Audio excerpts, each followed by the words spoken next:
They heard the German tanks before they saw them. The sound came through the frozen fog on the morning of December 19th. 1944, not the high-pitched whine of American engines, but the deeper, grinding rumble of Panzer transmissions working through low gear.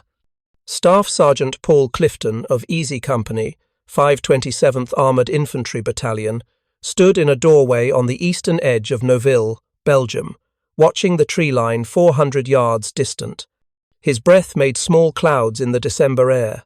Behind him, the rest of his squad was eating a cold breakfast of rations in what had been a Belgian farmer's kitchen. Noville was not supposed to matter.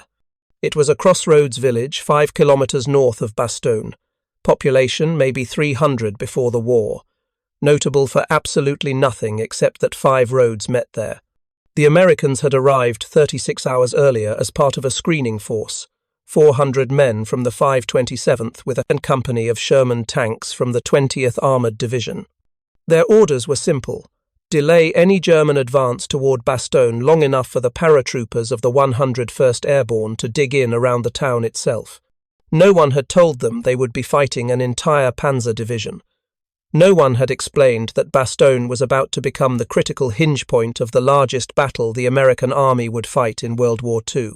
No one had mentioned that within 72 hours, every road leading into this village would be cut, every escape route blocked, and that the 400 men in Noville would find themselves completely surrounded with no possibility of reinforcement or resupply.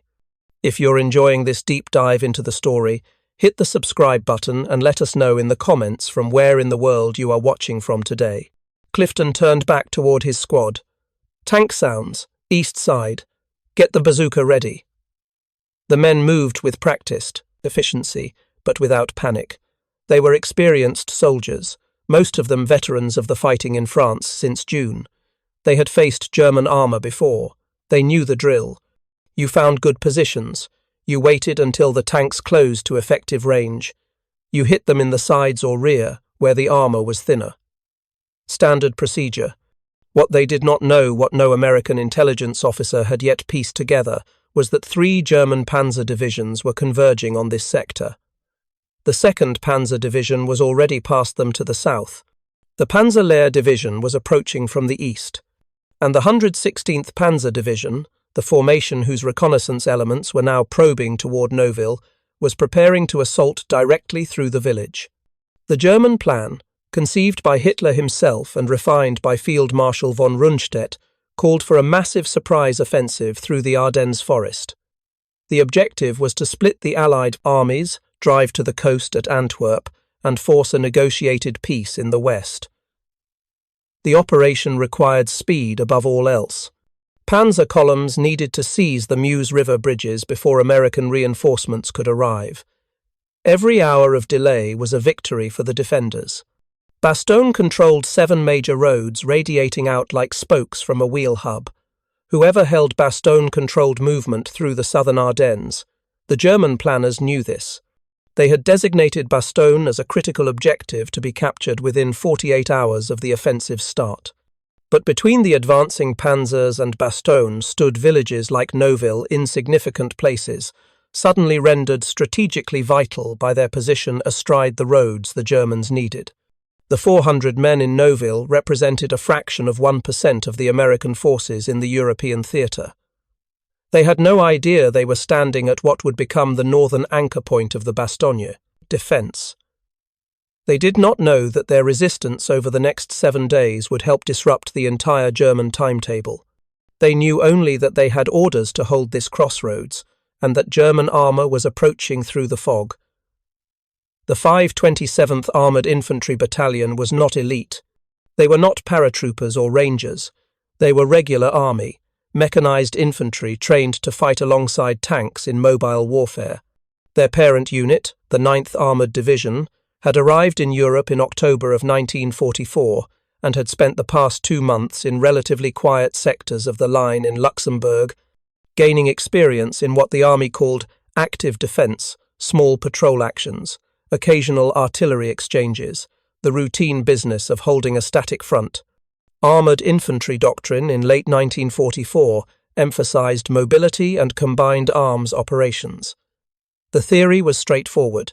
Infantry rode to battle in armoured half-tracks, deployed, support the tanks, seized and held key terrain while the armour pushed forward. The system worked well in offensive operations across France during the summer and fall. Infantry and tanks operated as a team, each covering the weaknesses of the other. Tanks provided firepower and protection. Infantry protected tanks from close-range anti-tank weapons and cleared obstacles. The equipment reflected this doctrine. Each infantry squad had an M1919-4 Browning 30 caliber machine gun for sustained fire support. Every third man carried an M1 Garand rifle, the semi-automatic weapon that gave American infantry superior firepower in rifle engagements. The battalion had M1 carbines for officers and vehicle crews, lighter weapons adequate for close-range fighting. They had bazookas, the 2.36-inch rocket launchers that could penetrate German armour at close range if the crew could get a clear shot at the side or rear of a tank.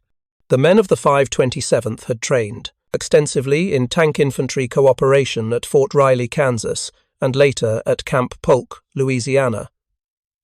They had practiced mounting and dismounting from half-tracks under simulated fire. They had rehearsed coordinated assaults with tank companies, learning the hand signals and radio procedures that allowed infantry and armour to work together. They understood the theory: stay close to the tanks, use their firepower and protection, but not so close that enemy anti-tank fire directed at the tanks would catch the infantry as well. What they had not trained for was static defence. The doctrine assumed movement, advance, exploitation of breakthroughs. It did not emphasize holding fixed positions against superior numbers for extended periods. The battalion had no extensive fortification training. They carried no significant engineering equipment beyond basic entrenching tools.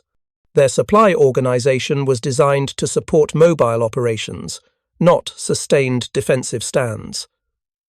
The Sherman tanks, attached to them from the 20th Armored Division, represented the standard American medium tank of late 1944. The M4A3 variant mounted a 75mm gun, adequate against most German armour at normal combat ranges, except for the heavy Tigers and Panthers. The Shermans had reasonable mobility, mechanical reliability that German tanks could not match, and critically radios in every vehicle that allowed coordinated action. American tankers knew their machines were outgunned by the best German armour, but they had advantages, numbers, reliability, and training that emphasized teamwork over individual tank duels. The psychological preparation was different. Unlike the paratroopers, who would soon be trapped in Bastogne itself, the men of the 527th had not developed the particular mindset of elite units. They were good soldiers, competent professionals, but they did not see themselves as special. They followed orders, did their jobs, expected to be part of a larger operation with support available when needed. The idea of being cut off, surrounded, forced to hold without reinforcement, this was not part of their mental framework. American military culture in late 1944 emphasized firepower and logistics over individual fighting spirit. The army knew it could not match German tactical skill or Japanese fanaticism, so it emphasized what America did best: industrial production and organizational efficiency. Every American soldier knew that behind him stood the most powerful economy on earth, that supplies would arrive, that ammunition would not run short, that if things went badly, reinforcements would come. This confidence was not arrogance. It was based on experience. Since Normandy, American forces had advanced steadily despite setbacks. Supply lines had held. The system worked. By December of 1944, the war in Europe appeared to be entering its final phase. Allied armies had liberated France, Belgium, and Luxembourg. British and Canadian forces were fighting in Holland. American units were pressing against the German frontier along the Siegfried Line. Soviet forces were advancing through Poland toward Germany's eastern border. German cities were being systematically destroyed by Allied bombing. Rational observers believed Germany would collapse within months, perhaps by spring of 1945 at the latest. This optimism pervaded Allied command structures from Eisenhower's headquarters down to frontline units.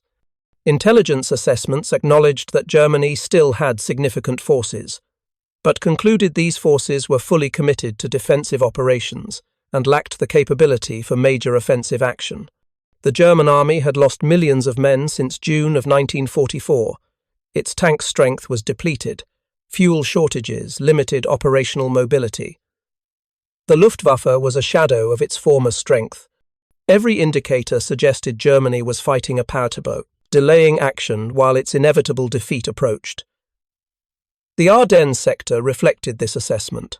The region was considered a quiet area, suitable for resting divisions worn down by heavy fighting elsewhere, or for giving newly arrived units combat experience in a relatively safe environment. The forest terrain was poor tank country, heavily wooded, with few good roads, cut by steep ravines and streams. American commanders believed the Germans would not attempt major operations there. The sector was thinly held, with divisions spread across frontages that would have been considered dangerously wide in more active areas.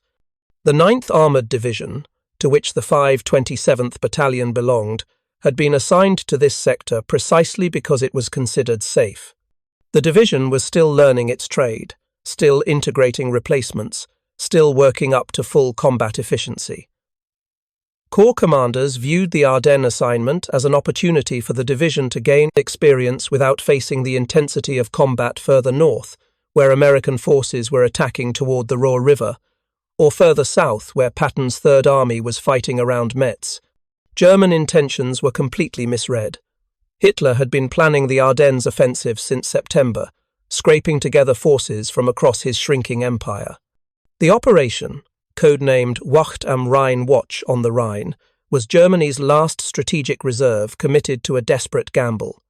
Hitler believed that splitting the Allied armies and capturing Antwerp would create a crisis that might lead to negotiations, or at minimum, buy time for new weapons like the jet fighters and V-weapons to change the war's trajectory.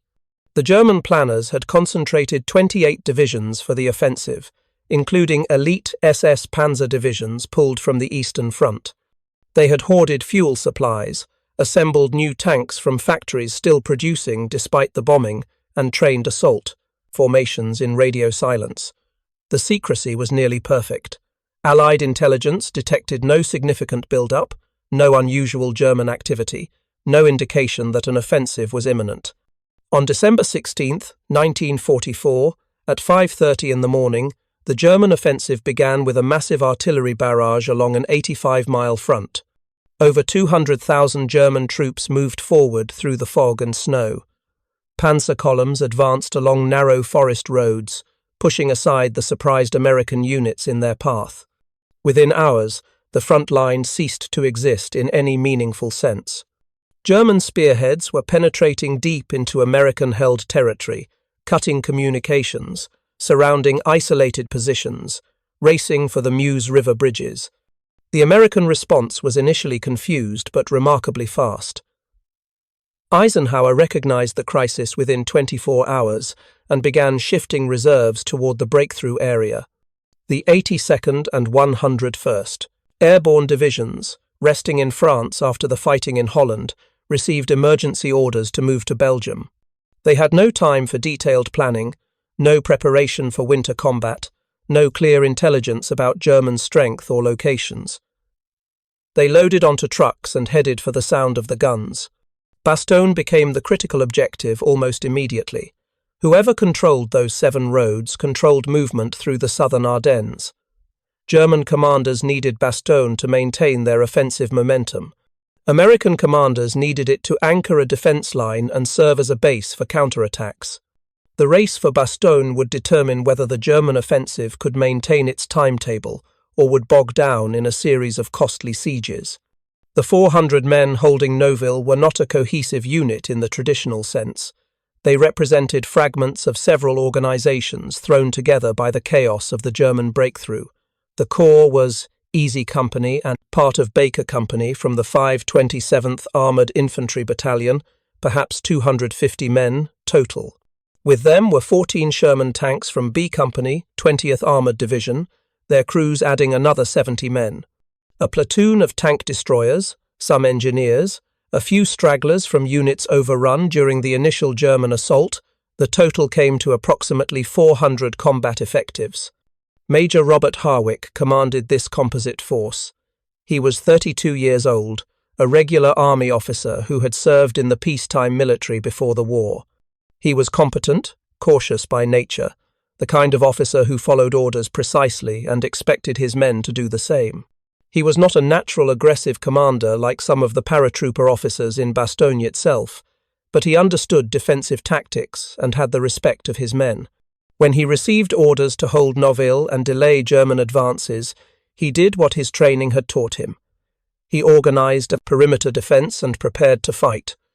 The village itself offered both advantages and disadvantages as a defensive position. Noville sat on a slight rise, giving defenders observation over the surrounding countryside. The stone buildings provided some protection and could serve as strong points. The roads converging on the village meant that any German advance toward Bastogne from the north or northeast would have to deal with the Noville garrison or bypass it cross-country through difficult terrain. But the village was not fortified. There were no prepared defensive positions, no trenches, no minefields, no wire obstacles. The buildings were ordinary civilian structures, not designed to withstand artillery fire or tank guns. The surrounding terrain was relatively open farmland, offering little natural cover for defenders, but excellent fields of fire for German tanks approaching from any direction. And critically, Noville was exposed 5 kilometers north of Bastogne with no significant defensive positions between them, except whatever the garrison could improvise. The men dug in as best they could during the afternoon of December 18th. Infantry squads occupied buildings on the perimeter, knocking firing holes through walls, positioning their machine guns to cover the approaches. The Shermans were positioned to support each sector, their commanders coordinating with the infantry squad leaders. The tank destroyers M18 Hellcats, with their powerful 76mm guns, took positions where they could engage German armour at long range. Supply was already a concern. The battalion had not been able to bring forward its normal logistics tale. Each man had the ammunition in his cartridge belt and bandoliers 80 rounds for an M1 Garand, more for the Browning automatic riflemen, who carried the squad's automatic weapons. The machine gun crews had perhaps 2,000 rounds per gun. Bazooka teams had 6 to 8 rockets each. The Shermans had a normal load of 71 rounds of 75mm ammunition and 5,000 rounds of 30 caliber for their machine guns. Rations were K rations and C rations, whatever the men had carried in their packs or could scrounge from abandoned supply dumps. Medical supplies were limited to what the battalion aid station had brought forward: bandages, sulfur powder, morphine syrettes, plasma for treating shock. There was no established supply line back to Bastogne because when the battalion moved into Noville, Bastogne itself was still just a map coordinate, not yet a fortress, not yet surrounded. Communications equipment consisted of the battalion radio net and the tank radios. Major Harwick could communicate with the battalion headquarters in Foy, 2 kilometers south, and through them to the divisional command. The tank company commander could talk to his tanks and to the tank destroyer platoon. But there were no phones, no landlines, no alternate communication systems, if the radios failed or were destroyed. The weather was brutally cold. Temperatures dropped below freezing every night. The men wore the standard wool uniforms, field jackets, and overcoats that the army issued for winter operations. Some had managed to acquire extra wool sweaters or scarves. Few had the proper winter boots that were supposed to be standard issue but were chronically in short supply. Frostbite and trench foot were real concerns even before combat casualties became an issue.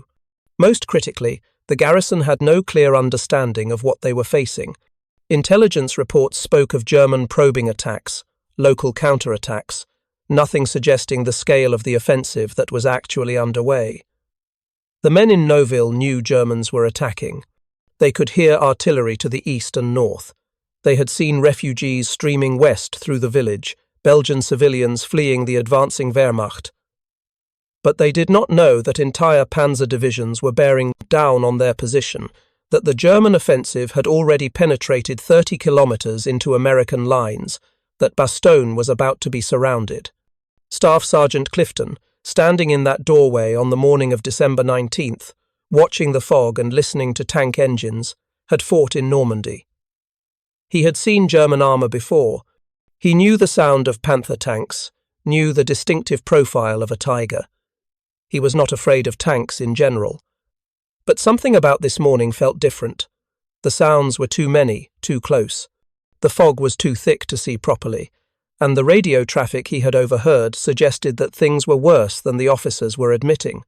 The German attack on Noville began at 0700 hours on December 19th with an artillery barrage.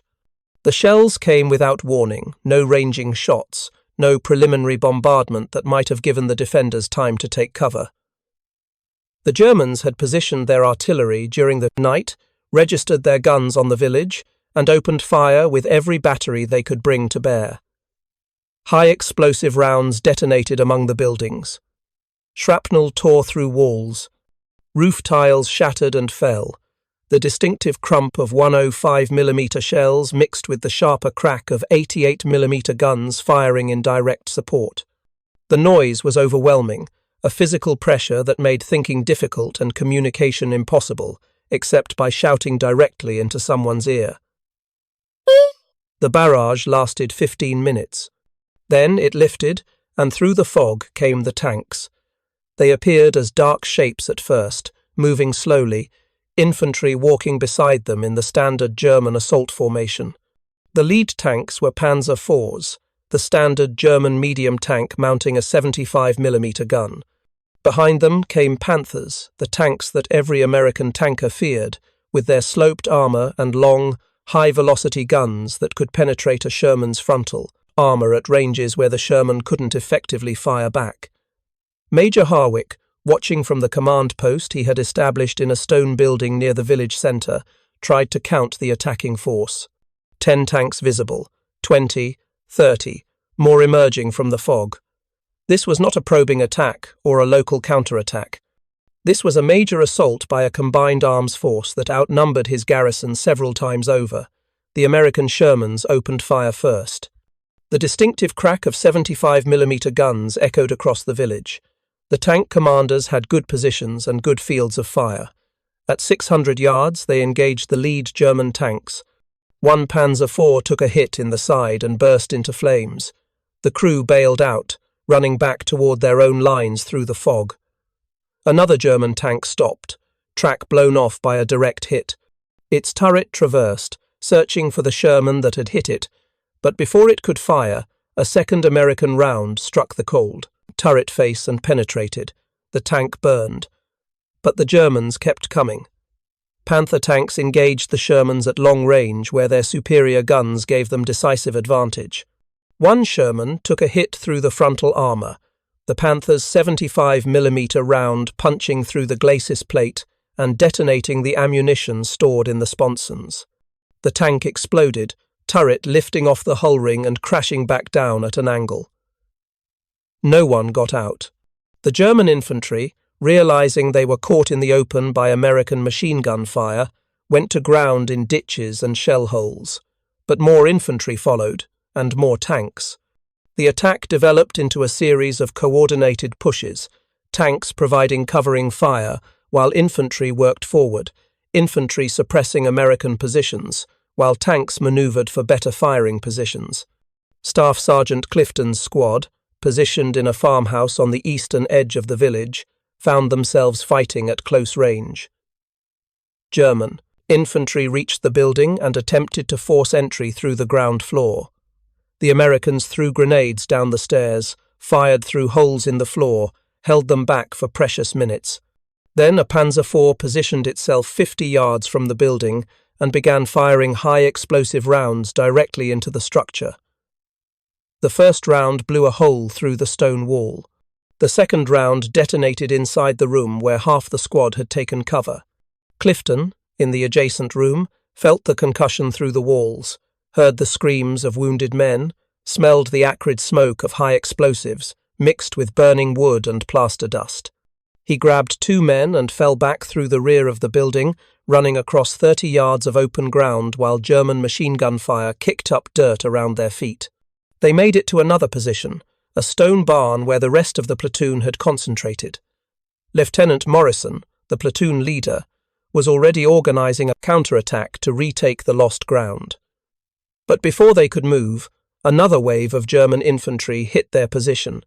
The fighting devolved into desperate close-quarter combat rifles fired at 10 feet, grenades thrown through windows, men grappling hand-to-hand in doorways and corridors. If you find this story engaging, please take a moment to subscribe and enable notifications. It helps us continue producing in-depth content like this. By mid-morning, the situation was critical. The Germans had penetrated the eastern side of the village. 3 Shermans were burning. Casualties were mounting faster than the battalion aid station could handle them. Major Harwick radioed back to headquarters in Foy, requesting permission to withdraw. The response was unambiguous. Hold Noville. Reinforcements are coming.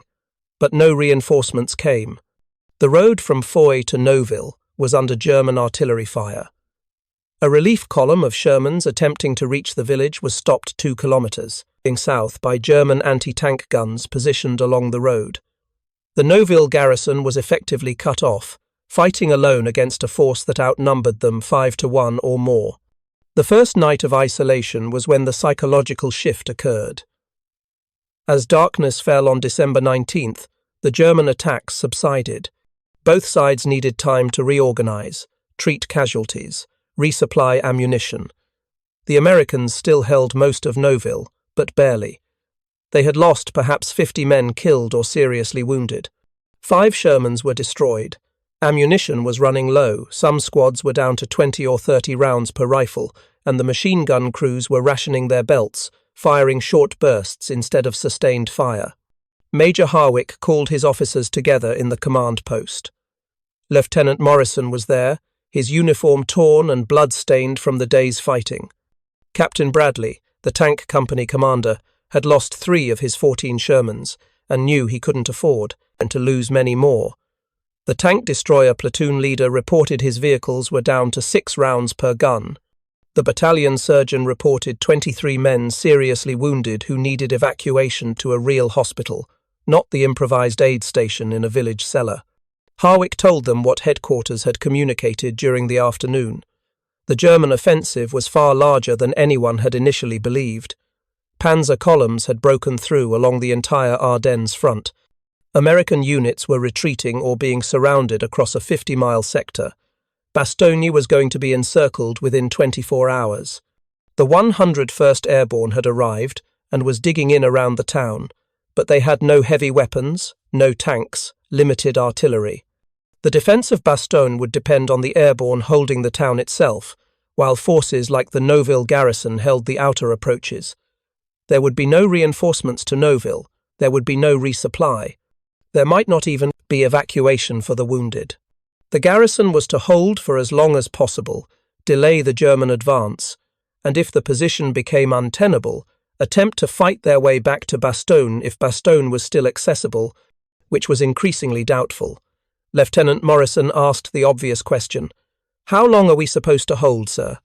Harwick didn't have an answer. The orders said to hold until further notice.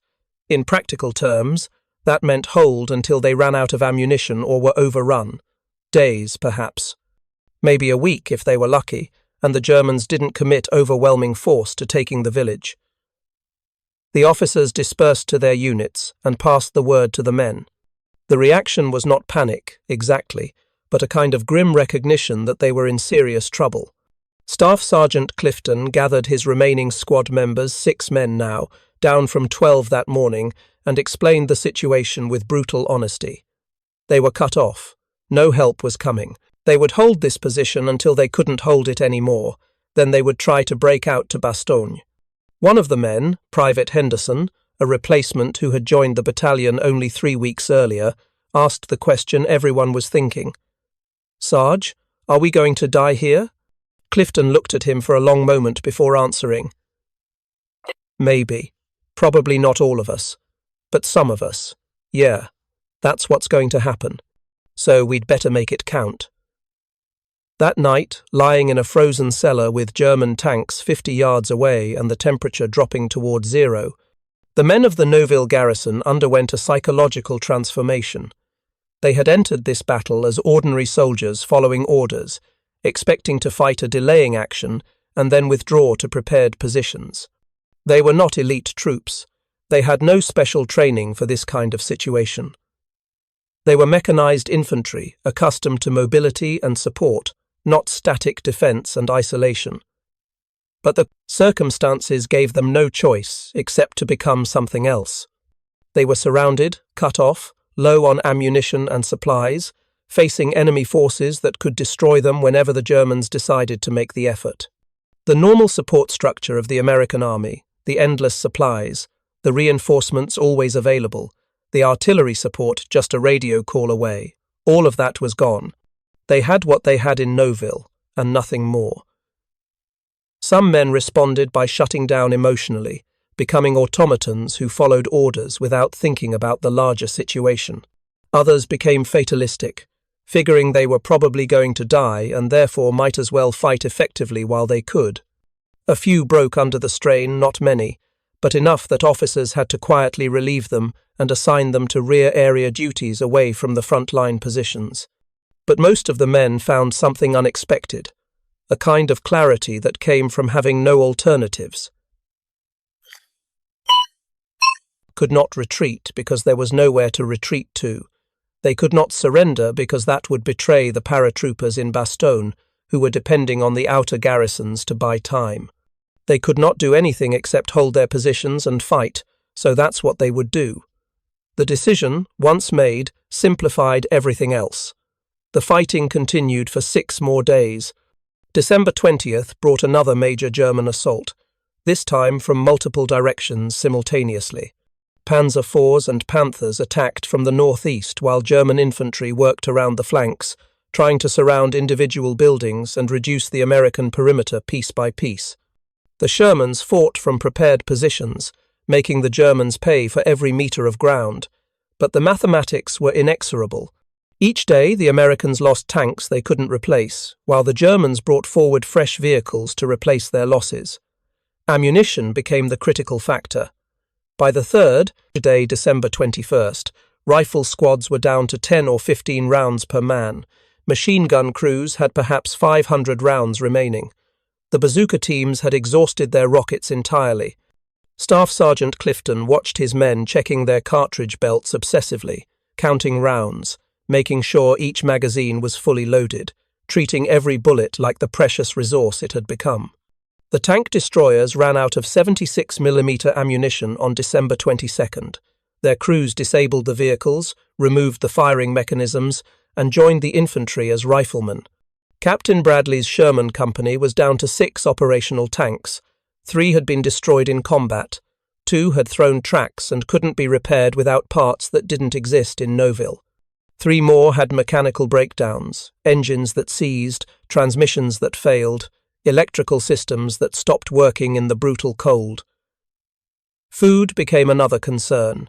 The K-rations ran out. The men ate whatever they could scrounge from abandoned Belgian homes, potatoes stored in cellars, preserved vegetables in jars, occasionally a chicken that had somehow survived the shelling. They melted snow for drinking water because the village well was in an exposed area under German observation. Some men went 48 hours without eating anything beyond a handful of frozen potatoes and some stale bread. Medical supplies were exhausted by December 23rd. The battalion surgeon had used all his plasma, all his morphine, all his bandages. Wounded men lay in the cellar aid station with minimal treatment, their injuries dressed with torn sheets and clothing because nothing else was available. The surgeon performed amputations with a carpenter's saw because he had no proper surgical instruments. Men died from wounds that would have been survivable in a proper hospital, died because there was no way to treat shock or prevent infection, or evacuate them to facilities that could save them. The cold was relentless. Daytime temperatures hovered around 20 degrees Fahrenheit. At night, they dropped to 0 or below. Men wrapped themselves in blankets torn from Belgian homes, wore multiple layers of clothing stripped from the dead, stuffed newspaper inside their boots for insulation. Frostbite casualties mounted toes turning black, fingers losing sensation, ears and noses showing the white patches that indicated freezing tissue. Some men could barely hold their rifles because their hands had lost feeling. German artillery fired sporadically, never enough to destroy the garrison but enough to prevent rest or recuperation. Shells would arrive without warning, 3 or 4 rounds landing in the village, killing or wounding a few men, destroying a building, then silence for hours before the next barrage. The psychological impact was worse than the physical damage. Men learned to recognize the sound of incoming shells, the whistle that gave perhaps 2 seconds of warning before impact. They learned to dive for cover instantly, to never relax, to never assume they were safe even in the most protected positions. Communication with Bastogne became increasingly difficult. The radio batteries were failing in the cold. Major Harwick had to ration radio transmissions, using the precious battery power only for critical messages. The reports he sent back were terse and factual. Casualties mounting, ammunition critical, request resupply or permission to withdraw. The responses were equally brief. Hold your position, no resupply available, withdrawal not authorized. On Christmas Eve, December 24th, the weather cleared. For the first time in a week, the fog lifted and the sun appeared. The men in Noville heard aircraft engines overhead American transport planes flying resupply missions to Bastogne. They watched parachutes blossoming in the sky 5 kilometers south, carrying ammunition and medical supplies and food to the paratroopers. Nothing dropped on Noville. The garrison was too close to German positions, the drop zone too small, the risk of supplies falling into German hands too high. That night, as the men huddled in their frozen positions, they could hear Christmas carols drifting across the lines from German positions. The Wehrmacht soldiers were singing Stille Nacht, Silent Night. Some of the American soldiers, men whose families had immigrated from Germany a generation or two earlier, recognized the tune and the German words. The war, for a few hours, took on a surreal quality, as if they were all actors in some incomprehensible play rather than men trying to kill each other. The decision to withdraw came on December 26th. Major Harwick received orders during the early morning. Evacuate Noville, fight through to Bastogne, bring out the wounded and any equipment that could be salvaged. The 101st Airborne would send a relief force north to cover the withdrawal, but the Noville garrison would have to break contact with the Germans and move south under fire. The men began preparing at first light. The wounded who could walk were helped to their feet. Those who couldn't walk were loaded onto the remaining Shermans, men lying on the engine decks and hanging onto the turrets. Equipment that couldn't be carried was destroyed, radios smashed, weapons disabled, vehicles that wouldn't run set on fire. The objective was to leave nothing useful for the Germans. Staff Sergeant Clifton assembled his squad for the last time in Noville. 6 men remained from the original 12. Henderson was dead, killed by artillery fire on the 4th day. 2 others were wounded badly enough that they were riding on the tanks. The remaining 6 men looked like skeletons, hollow-eyed, unshaven, uniforms, filthy and torn, moving with the slow deliberation of men who had reached the limits of physical endurance but kept functioning through sheer willpower. The withdrawal began at 0800 hours. The Shermans moved first, providing covering fire as the infantry pulled back from their positions. German observers immediately recognized what was happening and called down artillery. Shells began landing along the road south, trying to block the retreat route. The column moved through the barrage, men running bent over, some falling and not getting up, others dragging wounded comrades toward the temporary safety of the next position. A Sherman took a direct hit from a Panther concealed in a tree line 800 yards east. The 75mm round penetrated the turret. The tank stopped, smoke pouring from the hatches. The crew bailed out except for the driver, who was already dead. The wounded men riding on that tank scrambled off and tried to run. Some made it. Others were cut down by German machine gun fire that swept the road. The column fought its way south for 2 kilometers, every meter contested. German infantry attempted to cut the road, setting up roadblocks with felled trees and disabled vehicles. The Americans fought through each obstacle, losing men and time but maintaining forward momentum. The remaining Shermans fired on the move, their stabilized guns allowing reasonably accurate fire even at speed, suppressing German positions long enough for the infantry to get past. Elements of the 502nd Parachute Infantry Regiment met them halfway between Noville and Foy. The paratroopers had advanced north to provide covering fire and to hold open an escape corridor. They were fresh troops. Relatively speaking, they had been in Bastogne for a week and had fought their own battles, but they hadn't endured the grinding attrition of the Noville siege. They stared at the men from the 527th with something approaching awe.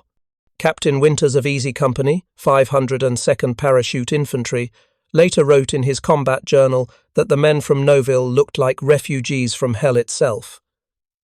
They were emaciated, frost-bitten, shell-shocked, moving mechanically without apparent thought. Many had the 1,000-yard stare that indicated combat exhaustion beyond anything Winters had seen, even after the brutal fighting in Normandy. These were men who had held an untenable position for 7 days against overwhelming odds, and it showed in every aspect of their appearance and behaviour. The withdrawal was completed by mid-afternoon on December 26th. Approximately 300 men from the original 400 made it back to the American lines. 100 were dead or captured. Of the 300 who escaped, nearly a third were wounded to some degree. The battalion had lost all its heavy equipment. The Shermans were either destroyed in combat or abandoned during the withdrawal when they ran out of fuel or suffered mechanical breakdowns. The tank destroyer platoon no longer existed. Company organization had broken down entirely. What remained was a composite group of survivors who would need weeks to recover before they could function as effective combat units again. Major Harwick made his report to divisional headquarters that evening. He had held Noville for 7 days.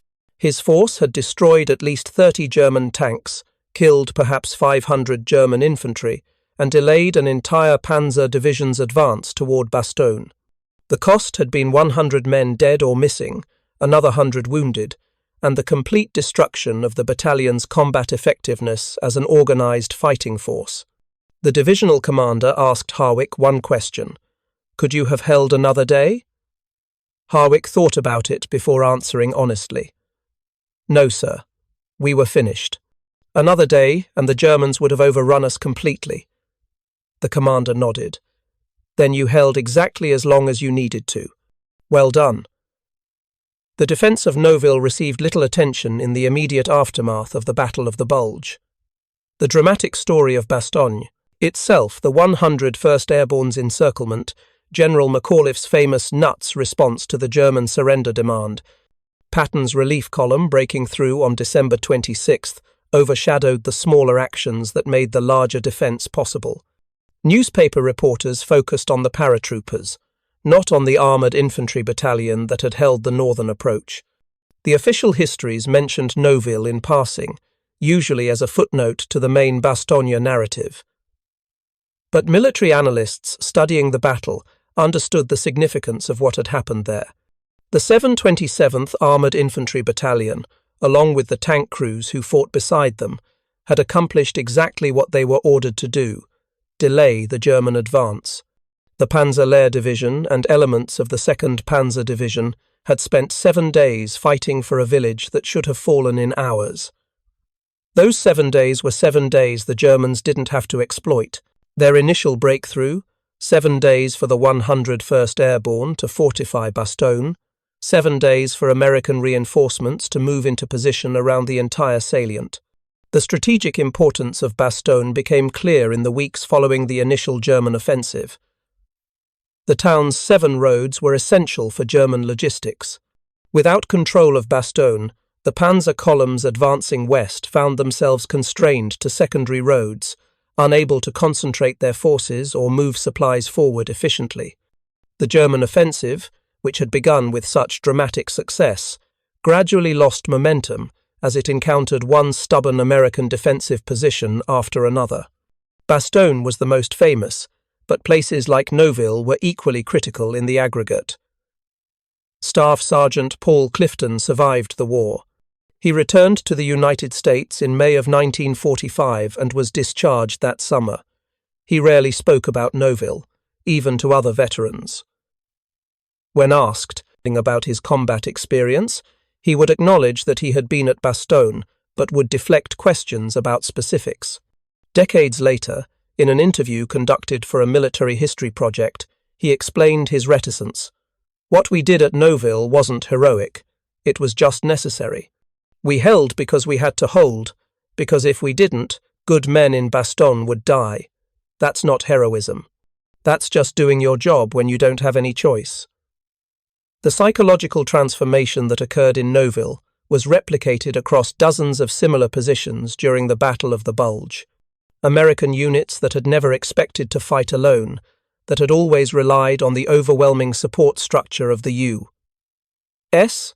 Army, found themselves cut off and forced to hold with whatever resources they had immediately available. They learned that supplies don't always arrive, that reinforcements can't always break through, that sometimes you fight with what you have and nothing more. This lesson proved valuable in the remaining months of the war. American units that had experienced the Bulge developed a psychological resilience and self-reliance that hadn't existed before. They learned they could function without the massive logistical tail that characterized American operations. They learned that sometimes courage and determination and the willingness to hold impossible positions made the difference between victory and defeat. They learned that ordinary soldiers, regular army men without elite training or special qualifications, could achieve extraordinary things when circumstances demanded it. The 400 men who entered Noville on December 18, 1944, believed they were ordinary soldiers performing a routine mission. They expected to fight a delaying action, fall back to prepared positions, and continue the war as part of the massive American military machine. Instead, they found themselves isolated, surrounded, forced to hold against overwhelming odds with dwindling supplies and no prospect of relief. They were not prepared for this role. They had not trained for it. They did not have the equipment or the doctrine or the psychological framework that would have made their mission easier. But they held anyway. For 7 days, they held. They held because the men in Bastogne needed them to hold. They held because their orders said to hold. They held because not holding meant admitting defeat, and these men, these ordinary American soldiers, would not admit defeat. They paid for those 7 days with 100 dead, 100 wounded, and the complete destruction of their unit's combat effectiveness. But they bought the time that Bastogne needed, and in doing so, they contributed to the failure of Hitler's last great offensive in the West. The German offensive that began with such dramatic success on December 16th eventually stalled and collapsed. By mid-January of 1945, American forces had pushed the Germans back to their starting positions. The Wehrmacht had lost hundreds of tanks, thousands of vehicles, and men it could not replace. The Luftwaffe had expended fuel reserves that could never be replenished. Germany's last mobile reserve was gone, committed to a desperate gamble that failed because stubborn American units held positions they weren't supposed to be able to hold. Noville was one such position.